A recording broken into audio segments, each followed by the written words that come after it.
All right.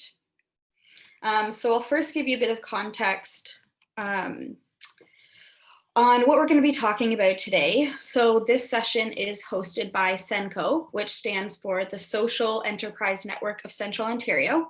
It's an initiative of the Centre for Changemaking and Social Innovation at Georgian College. We work with social enterprises, budding social entrepreneurs, organizations, intermediaries, and community leaders to support innovative economic approaches to strengthen our communities. Our goal is to be the bridge to new knowledge, resources, and supporting business practices to achieve financial growth and sustainability through social enterprise. And we aim to build capacity for this work across Central Ontario, specifically focusing on the 7 regions where there's a Georgian campus. So what we'll be referencing in this session and talking a lot about is the Community Benefit Purchasing Project. This 2-year project is focused specifically on social procurement in Central Ontario, and it's in partnership with Ashoka Canada and funded by Ontario Trillium Foundation. So this is a high-level overview of the first year of deliverables for the project.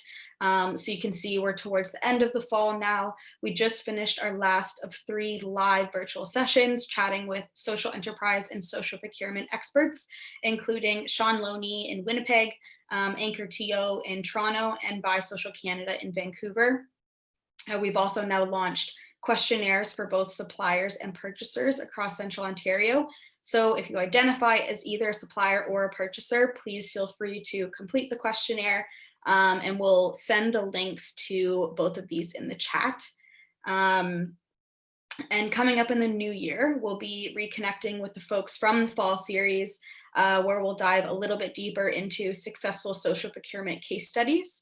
In the spring, we'll be hosting 2 social procurement readiness sessions, as well as a regional networking event. And then moving into the summer, we'll actually be connecting suppliers and purchasers directly with expert coaches to actually form contracts and relationships. So to receive updates on any of these upcoming events, you can subscribe to SENCO's monthly newsletter at senco.io. We'll put our website in the chat there as well. So you can get all the updates on these upcoming sessions and events. And if you want to learn more about the project specifically, you can check out our press release, which I think we'll put a link to in the chat as well. So these are just a few highlights of the project so far. So we hit our goal of 60 participants in the fall series. 420 contacts received the supplier and purchaser questionnaires through our November newsletter. And we sent personalized emails to over 100 additional key contacts to either complete or share the questionnaires. So now we're compiling all of the data that we've collected from these questionnaires. So a little bit more about me and my background. I'm currently the SENCO coordinator, and I also work with an affordable housing charity in Barrie called Redwood Park Communities as their social enterprise and project advisor. For the Community Benefit Purchasing Project, my role is media specialist, so I lead the marketing and communications piece of the project. I've also previously worked with By Social Canada, who focuses on social procurement out in Vancouver, as well as a construction social enterprise called Community Builders, which is in Barrie. I graduated from Wilfrid Laurier University in 2019 with my Bachelor of Business Administration, where I specialized in marketing as well as business and sustainability. And it was my second year of university that I was introduced to social enterprise. And ever since then, it's been the thing that I'm most passionate about, especially getting to introduce my peers and now other post-secondary students to this sector. I think there's so many amazing opportunities for students and young people to really excel in this work. And I hope that this session and discussion generates some of that same excitement that I had when I realized that I could be a part of making real change in my own community and in the world. All right, so now I get to introduce our all-star panel. So first we have Ellie Green. Why don't you wave, Ellie? There's Ellie. So Ellie's streaming in today from Eugenia. Ellie envisioned and managed SENCO from 2017 to 2020, and she's now the project lead for the Community Benefit Purchasing Project. And we have Ashley Addison. Why don't you wave, Ashley? There's Ashley. Ashley's tuning in from Toronto. Ashley excels in project management and has worked in the social enterprise sector in Toronto. And Ashley is overseeing the data component of the community benefit purchasing project. And lastly, we have Shaylin McKay. There's Shay. Shay's joining us from Owen Sound. She's a recent grad of the Georgian College Social Service Worker Program and has been supporting SENCO on the Investment Readiness Program, which is a regional partnership project, and is assisting in all areas on the community benefit purchasing project. So without further ado, I will get into our first question, but I'm just going to stop sharing my screen here. And feel free to keep your videos on too, but I understand. All right. All right, so we're gonna warm up a little bit with a couple of intro questions. So first question for all of you to kick us off, what has been your favorite COVID pastime? Maybe just going off my screen, Shay, we'll start with you. You're muted there, Shay. I said I wasn't going to do that to myself, but so I recently got into hiking and canoeing, which is really awesome. I feel pretty lucky that I was able to explore Georgian Bay a bit more. Like I was born and raised on this, this part of the bay. So I went to Lion's Head Lookout the other day for the first time, and that was really beautiful. And I also had the chance to do like a 6-day portage in Algonquin Park, which really kind of puts the world into perspective for you when it's going so fast everywhere else. Wow, that's amazing. Cool. Ellie, what about you? Well, it's interesting. I've never finished a puzzle before, and I'm not very good at finishing books either. So COVID really helped me slow down and take a bit of time to do tasks or fun tasks like a puzzle. So I've actually finished multiple puzzles and found it so relaxing and fun. The pandemic brought up really important topics, issues in our world and community, and books like White Fragility. I never really was able to just dive into to books and finish them either. So I've made time to do that. And I also, I guess like Shay, I've been outside, daily walks with my dog, so important. So that's a couple for me. Yeah, I've been trying to soak in this last little bit of warm weather before winter fully hits. Yes. And Ashley, what about you? Yeah, I've been spending a lot of time with my daughter. She's 11 years old. And a lot of you may know that school was shut down from March break until September. So that was like a lot of time that we got to spend together that we never would have had otherwise. And she's moving into that like preteen phase. She's in grade 6 now. So it was like a real nice key time before I'm not cool enough to hang out with anymore. We did a lot of bike riding and hiking as well. We're blessed to be really close to High Park as well as the Toronto Rail Path. So that's kind of how we spent a lot of our time. And like, obviously just like a lot of like reorganizing. I took a course as well with U of T, and it was my first time taking a completely virtual course, but I actually built friendships with a lot of them because I guess because of COVID, we're so used to that type of environment that, even though we've never met, they're like pretty good friends of mine now. That's awesome. I see lots of people are putting in the chat here too what they've been doing during COVID. We got a wine connoisseur, we got Netflix, reading. Yeah, that's awesome. All right, so next question for each of you. Who is someone who inspires you and why? So maybe we'll start with Ellie. Okay.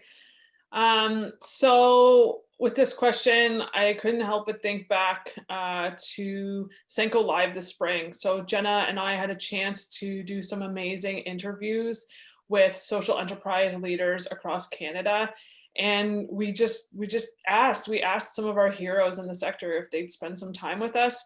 And one of those is Mark Brand. And he's a chef, he's an entrepreneur. He has done amazing work across Canada, also down in the States. He's based in the Lower East End of Vancouver. So he's really amazing, but the reason that I love him so much is because he's just really raw. He's really himself. He brings that to every meeting, speaking engagement. And so every time I see him, you know, whether it's on social or what, he really challenges me to bring more of my own like raw, honest self to both my work and life. So that's yeah, that's who comes to mind for me, and definitely check him out. Yeah, Mark's awesome. Shay, what about you? When we ask this question, like I first think of Cindy Blackstock, who is a advocate for child and youth family services, and she's been working in that sector for her entire career. She's currently the executive director of First Nation Child and Family Caring Society, and she's also a professor at McGill for social work. I think she's just worked relentlessly and kind of tirelessly despite kind of immense pressure from the government, and she's only ever worked towards protecting like Indigenous children and like reducing these inequalities in these communities. And yeah, I just aspire to be as relentless as she is, just full force always. That's cool. And Ashley, what about you? Yeah, for me, I picked Mark. I don't want to mess up his last name, Sobrano. He founded an organization called Building Up, and they are dubbed Toronto's leading social contractor. This is an industry that I never thought I would be interested in, construction, you know, especially as a woman and being a Black woman and a mom. I never thought that you could bridge social enterprise and construction, and they found a way to do that. And I'm just so impressed with the work they've done and the ways they've tackled systemic issues and have introduced so many people into this trade. And it's just the type of work I see myself aligning with. I'm hoping to get into construction and build equitable and more green spaces with respect for the land, and as well as, you know, creating more apprenticeships and careers in the trades for equity seeking groups, which they are doing a great job of doing. Yeah, that's awesome. I see Susie's added a few links in the chat there with links, yeah, for Mark Brand, Cindy Blackstock, and the Building Up website. So feel free to check out those links and learn a little bit more. Thanks, Susie. Awesome. So our next question is for all of you as well. So the question is, what has been a pivotal moment in your personal journey or your pathway into this type of work in this sector? So maybe Ashley, do you want to start us off? A couple of years ago, I put together a fundraiser for the Movember Foundation, where I had auctioned off Movember themed skate decks. And the event was super successful because I had attached a social value to things that people were interested in purchasing anyway. I thought I invented this. I thought I was the first to come up with this. I was thinking, you know, people really want to party, people like to skate, people want to drink, so why don't I just like invite them to things that they all already doing, but, you know, have the component of giving back. And it was a great way to get young people into charity and donating, and it not just being reserved for people, you know, with lots of money or lots of power. You know, if you're a young person and you want to buy something or go to an event, you know, to have a social value attached to it. So that was when I first really, that was that pivotal moment where I wanted to move into this type of work. And then I moved into sketch, where I met Ellie. Awesome. Ellie, do you want to answer Sure. that one? I know, I'm so tempted to say something from sketch, because I feel like Ashley and I shared so many just amazing and wild moments. But I'm going to go even further back for a moment that was really, really important for me. In 2000, I moved to Toronto to go to school, and I ended up getting a job right away at a homeless shelter. So I worked frontline, and then eventually a couple of years later worked outreach, and then as the volunteer manager. So I spent 8 years there. Throughout that time, I didn't actually really know what social enterprise was at that point, but the executive director was really interested in exploring a social enterprise model. And the shelter I worked at was 108 beds, men's shelter. And one of the biggest expenses was linen. So, you know, towels, sheets, just tons of linens would be washed every day. And this was contracted out to a corporate company. So what ended up happening was the ED identified this opportunity and was like, wow, if we could take this this budget expense and reinvest it in a way that allows for training and employment opportunities for the guys in our shelter, we're going to be tackling, you know, two issues. So that's exactly what he started exploring. So it was exploring this idea of a social enterprise where the guys at the shelter would have an opportunity to go through a training program, employment, and then move on beyond the shelter system. So this was really amazing, and it was a huge success, and tons of guys have gone through the program. There's many shelters downtown Toronto that have all of their linens now washed by this social enterprise. They maybe don't call themselves a social enterprise, but they are a true and true social enterprise model. So this was a really interesting example that showed up for me that really got me thinking about entrepreneurship in the nonprofit sector. So I think as a kid, I was always pretty entrepreneurial. So to see this example show up in this agency I was working at was just really inspiring for me. It's really cool.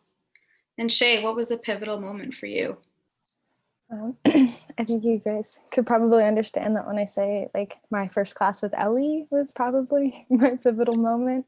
You can tell just how excited she is about social enterprise, and like she was going on and on about it in class. And I think like that excitement kind of wore off. I couldn't help but get excited myself. And I really began to explore how like the culture and values that are at the center of social enterprise, they really align with what I've like always known as Anishinaabe culture and values. So that really felt like relatable to me, and it felt comfortable. So through a field placement in my program, I was given that like an awesome opportunity to dive headfirst into this whole world of social enterprise and what it was. And I got to work with Ellie and Jenna at SENCO, and eventually I got this CI CAN internship, and I get to keep doing that kind of work. Cool. Yeah, it's really cool to hear how we all came from very different places and how somehow all of our journeys connected, and now we're working on this project together. It's cool to see how that all came together. Awesome. All right, so thinking specifically about the fall series that we just finished, what is something that stood out to you specifically from these sessions with the experts? Something that you learned, something you thought was interesting or maybe hadn't thought about before? Ellie, do you want to start us off? Yeah, for sure. I loved all the sessions. They were amazing and just so important to get into the definitions, social enterprise, social procurement, and then to hear from the experts that we're partnered with. Wayne and Hanifa from Anchor TO, they used the term change management to describe the work being done in the social procurement space. And it just really stood out to me because, you know, in this work, there's so many layers, there's so many people, intertwined steps, meetings, tasks, and a lot takes place before you see any impact. You see a result, you see any change. And this is the same with the change management process. It's pretty integrated. It takes time, takes buy-in and so forth. So it also requires leadership to champion it so that various staff and departments are involved and take it on. So this really stood out to me. Often, you know, when you think of social enterprise and social procurement, there are terms that aren't so common to people. So to frame change management as a way to describe the work of a social procurement within an organization, I think was really helpful. So I think the other thing that's interesting, usually change management is a term used within an organization, but when you put it with social procurement, and social procurement work unfolds usually outside, beyond, within communities, within systems. So taking change management and applying it to a system or a region, I think is a really, really neat approach or just way to describe this work. So that really stood out to me. Yeah. Shay, do you want to go next? Yeah, like I also like really appreciated and saw throughout the sessions that like all three of our panelists kind of acknowledge that there's like a cultural shift that needs to happen.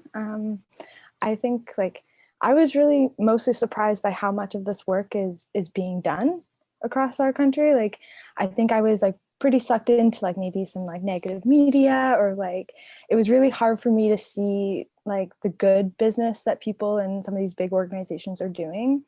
Like I really enjoyed the session with Liz Chick from Buy Social Canada, who you guys had on last week.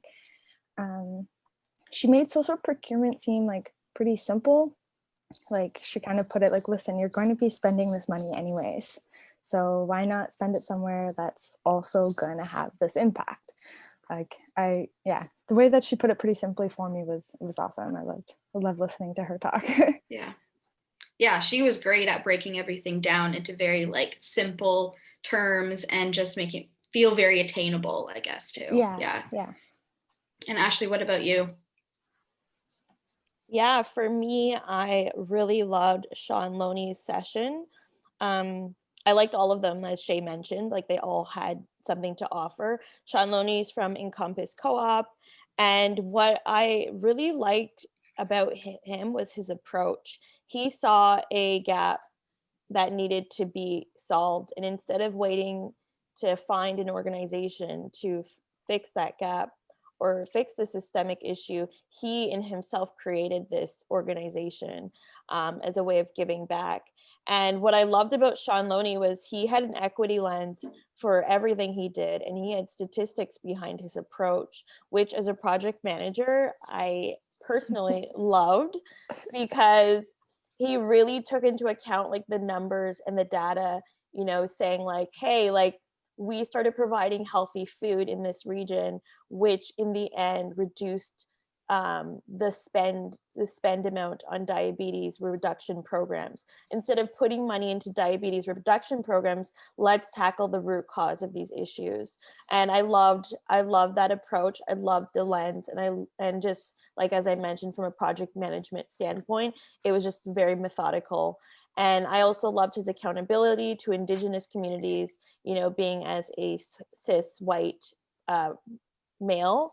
And I think in a lot of the work we do have to take into account our privileges and to not overstep, and also acknowledge the work that we're doing, how we have benefited from these systemic issues in itself, and that how we can also help. So it's a bit of humility in the process of making change, which I love that he did. Yeah, Shawn is amazing, and we're excited we'll have all three of these people back for the winter series, which will be really cool to hear from them again.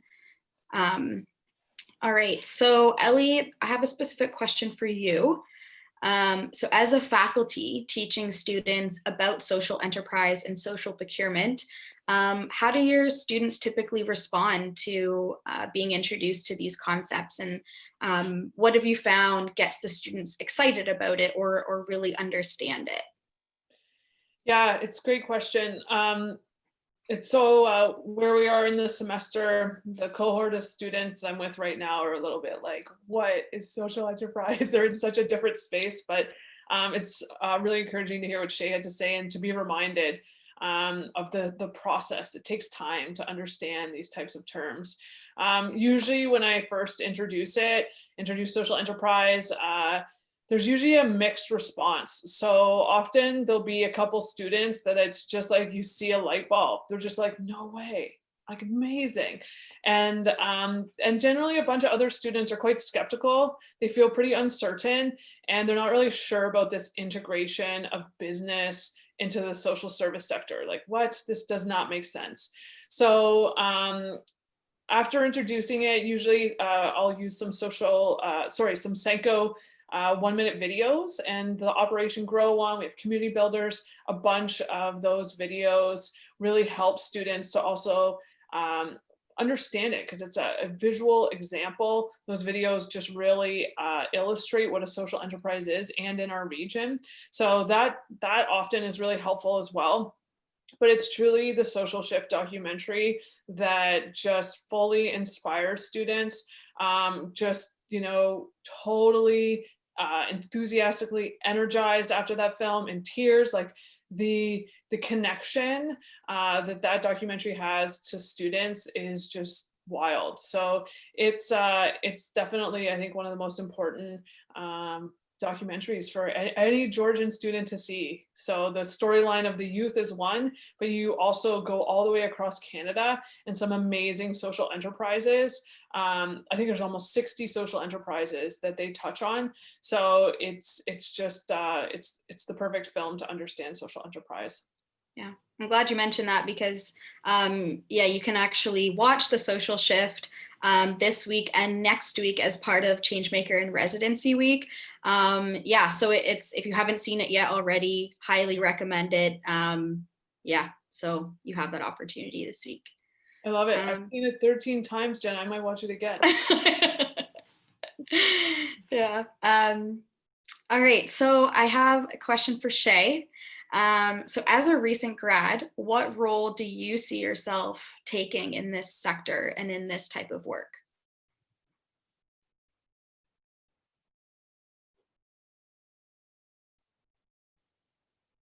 I have too many boxes moved all over. I couldn't find the mute button. Yeah, so like I graduated in April from the social service worker program, and I'm mostly just like excited to be sitting at some of the tables that like Ellie and SENCO have brought me to. I'm just constantly learning about things that I didn't even realize that I didn't know, like things like social procurement. I had no idea what that was until we started this project, and it's really inspiring to keep learning about all of this different work that's kind of going on behind the scenes, I feel. I'm really hoping to continue working with townships and municipalities on building out networks, and especially in those like rural areas, and putting in policies that support like equitable and healthy economies. That's where I hope to be. Cool. Yeah, that's awesome. So many opportunities as a recent grad, I feel like. Yeah. And so Ashley, a question for you. So this morning you joined Ellie's community practice class, part of the social service work program at the South Georgian Bay campus, and you heard students deliver their presentations. So what was something inspiring that you heard or that you saw from these students? Yeah, I really enjoyed that experience. You know, seeing the students and meeting them, and really seeing people's first insight into this type of work. I was really impressed with all of their varying definitions of social enterprise and diverse supplier. Although I am not their teacher, I will say there is no wrong answer. It's just like a perspective thing. Like, you know, when you think of social enterprise, or what do you think of diverse supplier, they're mirroring what society will say. So it's very good to get the varying definitions, which I think is more important than getting the correct one. I loved how hard they worked to find information, and I was really impressed with what they came up with, despite a lot of them saying the barriers they had faced, you know, with information not being readily accessible or published, and with COVID not being able to go out and make those face-to-face connections, and just or there just being like a flat out lack of those types of businesses in their region. So I was really impressed with how hard they worked, because finding a diverse supplier list or a social enterprise list isn't just a quick Google search. It's a lot of, you know, changing your thinking of like, a lot of these businesses don't know they're social enterprises, or don't know that they're exactly diverse suppliers. And with a lot of stuff that came out with the pandemic, with the Black Lives Matter movement and all of the Indigenous protests, we are now moving towards publishing and creating these diverse supplier lists. So one thing I did learn from them is that a lot of these suppliers are putting stuff into their own hands, and as a community are publishing their own lists and their own services. So that was really great. I love seeing their piqued interest into this industry and this sector. I think like with Ellie's class, like as you're doing research, you start to identify gaps and you start to see if they're being solved, and you can't help but want to solve these gaps or want to find the solutions. And I think that is like, you know, the epitome of a social community work is finding these gaps, wanting to solve them, or finding or supporting places that do. So I think I was just inspired by all of them. And like I said, there's no right or wrong answer. I just loved getting all those varying examples in research. And I feel very honored to have joined that class. That's really cool. Yeah, I love when like a class assignment turns into something that like they're just passionate about and want to take it further. I think that is so cool and so exciting. So hopefully that happens. I know there's always some students that get really excited and take it to the next step. So that's awesome. Ellie, I have another question for you. So how do you see students in our region getting involved in social enterprise and social procurement work to create an impact and create a change? Yeah, I can't help but just build a little bit off what Ashley just said, because we just had this class and it was a tough assignment. It's a lot. It's their first class getting into these concepts, and they just had a lot of unknowns. It was really interesting. You know, they were like, I wish someone would do a questionnaire across this region and capture this information. And I was like, as if this came up, because it's the work that we've just started doing in this project. So there were some really neat gaps that they were just like, this would be amazing. There was also a student who reached out to one of our partners in Bruce County to try and find this info, and that partner rerouted them to us at SENCO.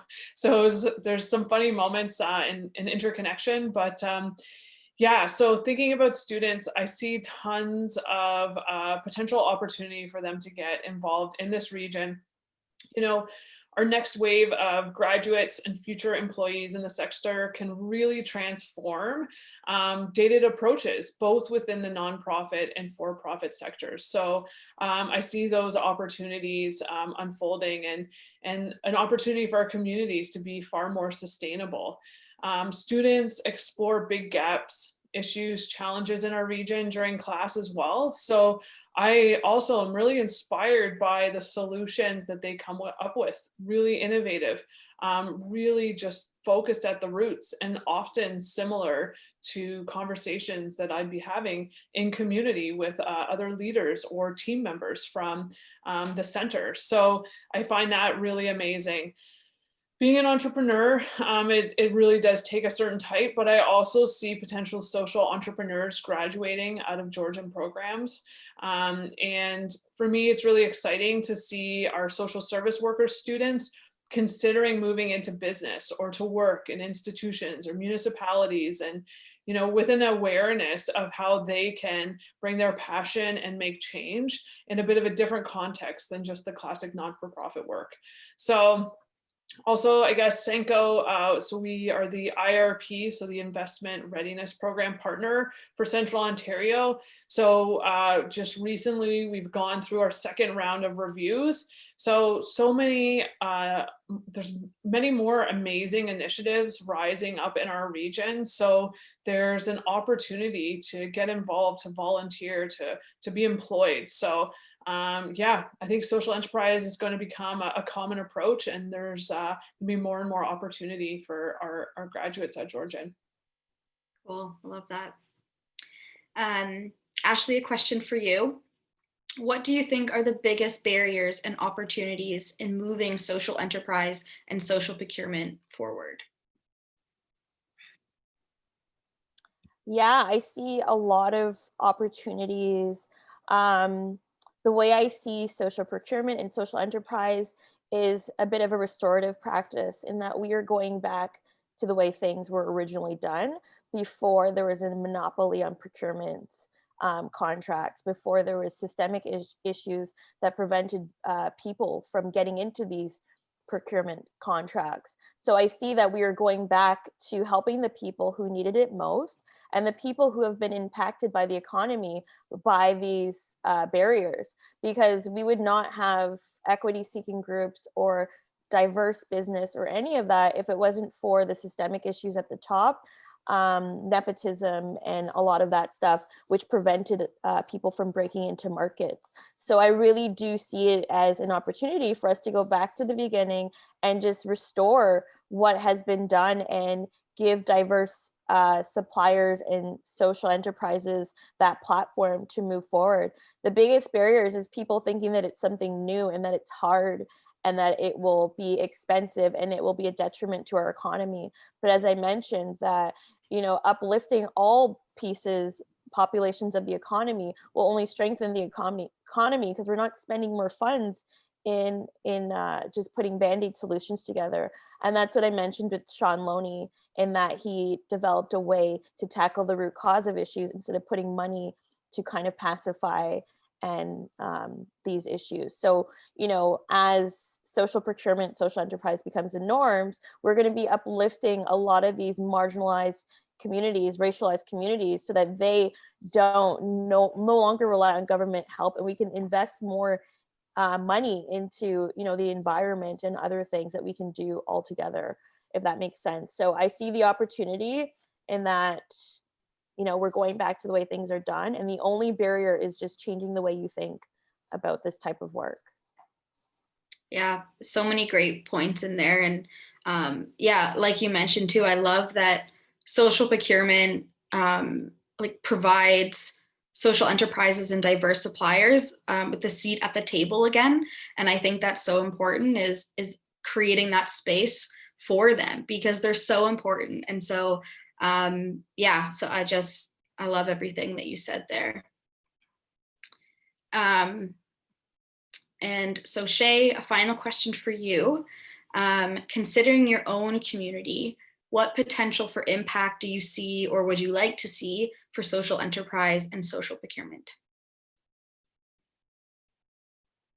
I guess when I think of my community, I kind of think of a few different things. Like I think of where my family is from, like where I'm status 2, which is in Fort William First Nations in Thunder Bay.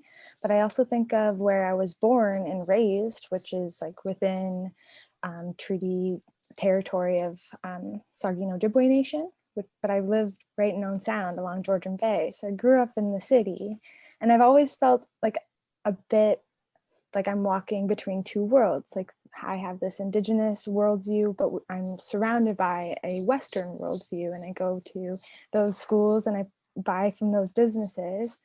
And I think that's what social enterprise feels like for me. It feels like we're walking this line between for-profit businesses and nonprofit social services.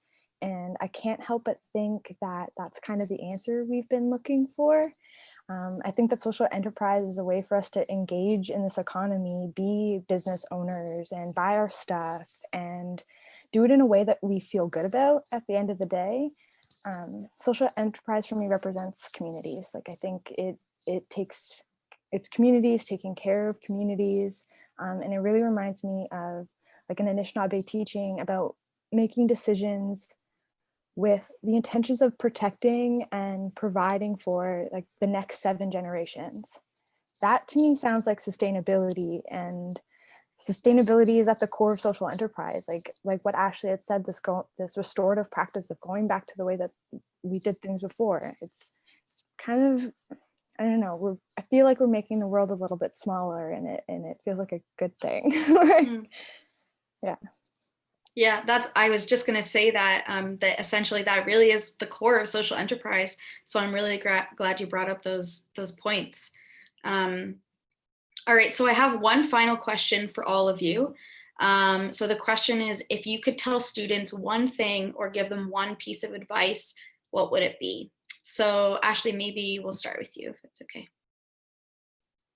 Yeah, I wanted to just, after especially joining the class today, I really just want to let all of the students listening in or anyone around to know that you are the future, but the responsibility of the world does not rest solely on your shoulders. We all have a job to do here. And I know that we talk about, the students being the next generation and they're going to change the world. And, that's a lot of pressure to put on such young people who are still figuring out what it is they want to do. So my job is to be the example and to be a resource and to be a mentor and to know you don't have to solve all the world's problems at once and you're not alone, and that we all will do this together. And whatever you need, do seek out mentorship and apprenticeship because we are still here.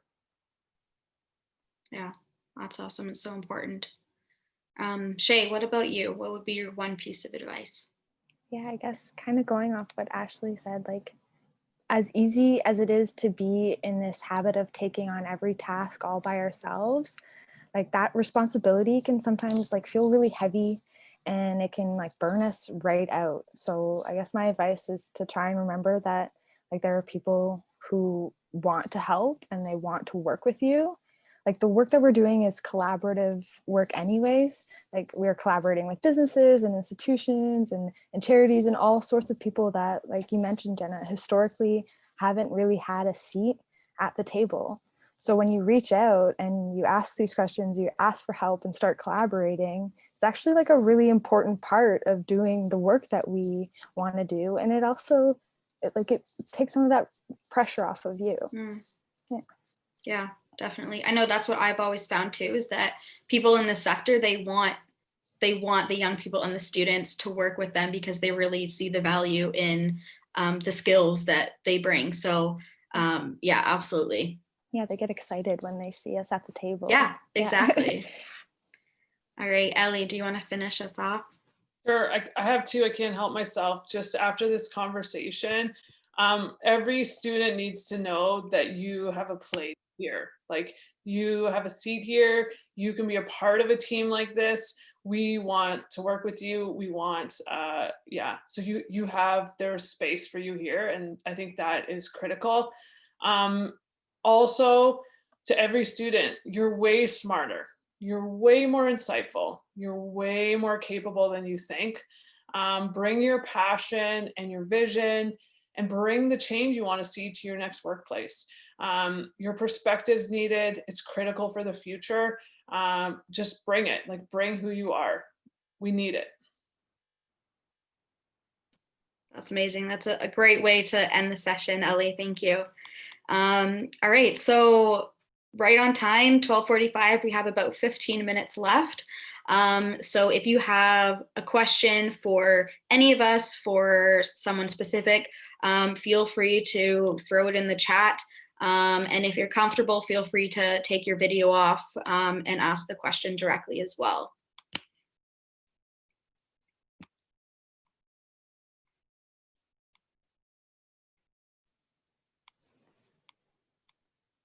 I was going to say, now that we've all worked with Ellie, I think we can attest to, like, she's telling the truth. The people at Georgian really do just want to like create a space for you to come and work there. Mm-hmm. Yeah. There's so many neat opportunities. Ooh. Is there anything in the chat? I should pull it up. Not that I can see at the moment. Oh, on that note too, actually though, like, because I was a student as well, and I did one of my co-ops at the Center for Changemaking and Social Innovation. And for me, that was a pivotal moment because the team at Georgian that's doing this work, like truly, like everyone has said already, is just really excited to have you. And I learned so much there. And that really was what made me want to like really pursue social enterprise as a career path. So yeah. And again, yeah, so we recorded this session and it will be available on the Center for Changemaking at Georgian, I think is the YouTube channel that it will be available on. And is the audio doc, Jenna was the host of an amazing audio doc that SENCO has. It's available as well for folks right now? Yep, so same with the social shift. You can register to watch any of the the parts of the audio documentary. So it's audio visual. There's like 4 10-minute sessions. So I believe you can still register for those sessions as well. Yeah, and it's so you can watch it anytime. It's not like a live session or anything.